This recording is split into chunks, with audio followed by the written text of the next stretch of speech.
So உங்களோட goals short term கோலா long term கோலா? ஷார்ட் டேர்ம் கோல் அப்படிங்கிறது வந்து எப்படின்னா, ஒரு 1 வீக்கில் 2 வீக்கில் இல்லை 4 வீக்ஸில் இல்லை 2 மந்த்ஸ்க்குள்ளே அட்டைன் பண்ண முடிஞ்சது ஷார்ட் டேர்ம் கோல். அதுவே லாங் டேர்ம் கோல்னா அதுக்கு 1 வருஷம் ஆகலாம், 2 வருஷம் ஆகலாம். It is more then 6 months is long term goal.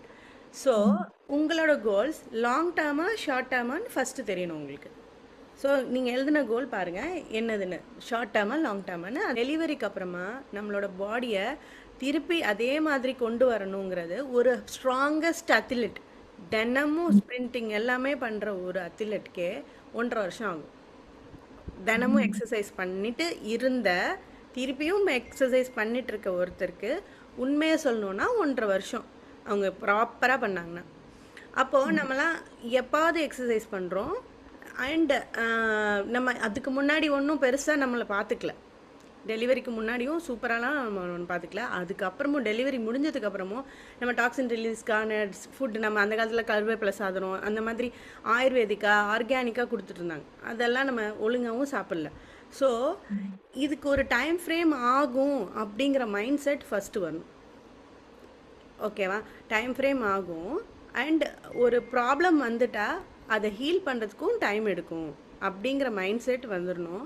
அதுக்காக போய்கிட்டே இருக்கும் நான் சொல்லலை, பட் அது டைம் எடுக்கும்னு புரிஞ்சுட்டு ஒரு வாரத்தில் போய் வெயிட் செக் பண்ணுறது, அதுக்கப்புறம் இது ஏன் இப்படி நடக்கலை அப்படி சொல்லி டென்ஷன் ஆகுறது, இதெல்லாம் ஸ்டாப் பண்ணிவிட்டு ப்ரெசண்ட் மொமெண்ட்டை ரெசிஸ்ட் பண்ணக்கூடாது. இப்போ நான் என்ன பொசிஷனில் இருக்கேன்? நான் ஆக்ஷன் எடுக்கிற பொசிஷனில் இருக்கேன், ப்ராக்ரெஷனில் இருக்கிறேன். அதை அக்செப்ட் பண்ணிவிட்டு ரிசல்ட்டுக்காக வெயிட் பண்ணிட்டே இருக்கும். ப்ரொக்ரெஷன். ஸோ உங்களோட எய்ம் வந்து ப்ரொக்ரெஷன், நாட் ரிசல்ட். இப்போ நம்ம ரிசல்ட் ஸ்டேஜில் இல்லை. நான் அப்படி தான் நம்ம ஹெல்த்தும் அதை மட்டும் ஃபோர்ஸ் பண்ணுறோம்.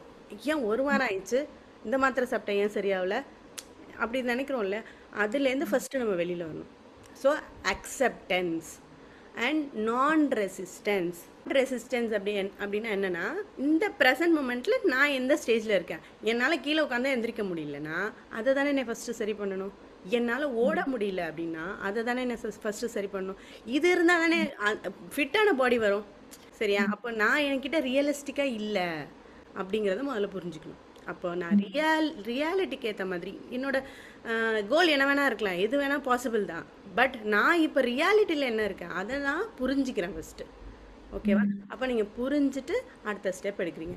புரியாமல் எடுத்தால் என்ன ஆகும்? ரிசல்ட்டுன்னு செஞ்சுட்டு இருந்ததையும் விட்டுருவோம், ப்ராக்ரெஷனும் இருக்காது. அடுத்ததுக்கு ஜம்ப் பண்ணுவோம், அங்கேயும் ஸ்டார்ட் பண்ணுவோம், ஃபினிஷ் பண்ண மாட்டோம். இப்படியே வாழ்க்கையில் ஒரே லூப்பில் பல வருஷம் கூட மாட்டிகிட்டு இருக்கவங்க இருக்காங்க. எவ்வளோ பேர் நம்மளே பார்க்குறோம்ல, எவ்வளோ பேர் இருக்காங்க. ஸோ அப்போது எதை நான் ஸ்டார்ட் பண்ணாலும் ஃபினிஷ் பண்ணுவேன்.